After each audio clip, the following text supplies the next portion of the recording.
26 বছরে পা দিল প্যারিসের ঐতিহ্য সম্পন্ন এই পুজো। বলার কথা যেটা, রীতিমতো পাঁজি দেখে নিয়ম নির্ঘণ্ট মেনে পুজো হয়, সমস্ত আচার ফলো করা হয় এবং রামকৃষ্ণ মিশনের প্রধান যিনি এখানকার, তিনি এখানে মন্ত্রোচ্চারণ করেন। তার বক্তব্য, এটা শুধু আর বাঙালিদের পুজো নেই, গোটা ভারতবর্ষের পুজো হয়ে গেছে। তার কারণ মাতৃ আরাধনার মাধ্যমেই, শক্তি আরাধনার মাধ্যমেই শান্তি খোঁজে মানুষ। সেই মানুষ কখনো পশ্চিমবঙ্গে থাকে, কখনো বা প্যারিসে। এই মুহূর্তে আমাদের সঙ্গে যিনি আছেন, তিনি এই পুজোর অন্যতম প্রধান উদ্যোক্তা প্রীতি সান্যাল। প্রীতিদি, আপনার কাছে যেটা জানতে চাইব, 25 বছর, 26 বছরে পা এই পুজোর। এই 25 বছর ধরে পুজো চালানো তো খুব সহজ কথা নয়, বিশেষ করে প্যারিসে যেখানে মুষ্টিমেয় বাঙালি আছে বলা যায়। সেখানে কিভাবে 25টা বছর এই পুজোকে করে এলেন? 25টা বছর যে কখন কেটে গেল সেটাও আমরা টের পাইনি। প্রথম দিকে খুব অসুবিধা ছিল, লোকজন কম ছিল, লোকবল কম ছিল, কিন্তু ধীরে ধীরে প্রতি বছরই ভাবতাম যে এবার বোধহয় পুজোটা করতে পারবো না। কিন্তু আমরা যেহেতু সম্মিলনী অ্যাসোসিয়েশনের মেম্বার, আবার মেজোল্যান্ডে এলাম যখন, তখন মেজোল্যান্ডেরও মানে দুটো অ্যাসোসিয়েশন একসঙ্গে হলে তার বল বাড়ে, সেই জন্য খানিকটা পুজোটা এগিয়ে যায়। তারপরে আরও অনেক, যেমন ভারতবর্ষের পুজো বললেন, খুব সুন্দর লাগলো শুনতে। সত্যি অনেকে আসেন বাংলার পুজো বলে না, শক্তির পুজো বলে। মানে একটা প্যান ইন্ডিয়ান চেহারা নিয়েছে এই পুজো, একদম প্যান ইন্ডিয়ান চেহারা নিয়েছে। এবং প্রায় সপ্তাহে একটা করে ফোন আসে, পুজো কবে হচ্ছে, সেটা হিন্দিতেই আসে। আর বাঙালিরা তো জানি, কারণ ওয়েবসাইটে দিই, তারপরে পোস্টার করি, আমরা পাবলিসিটি করি।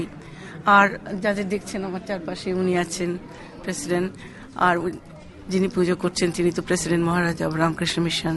উনি যে অনুগ্রহ করে পুজো করতে রাজি হয়েছেন, সেটা তো আমাদের একটা সৌভাগ্য বলতে পারেন।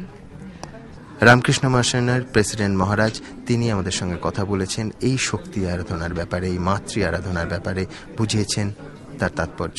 দেখুন, Actually, it is not Bengali feeling alone. See, what is called mother's worship, it is universal. We are trying to give importance to universal aspect of divine love. In reality, whether it is Mother Durga or any other divine, female divine reality, it is expression of pure love. So it is this aspect that is worshipped, adored, and then it is in reality what is called pure love is the force of life. So everyone needs this force of life, what we call Shakti in Sanskrit. So in reality it is the Shakti that is being worshipped. It is the life force. So to make our life better, evolving or progressing, we need this pure love.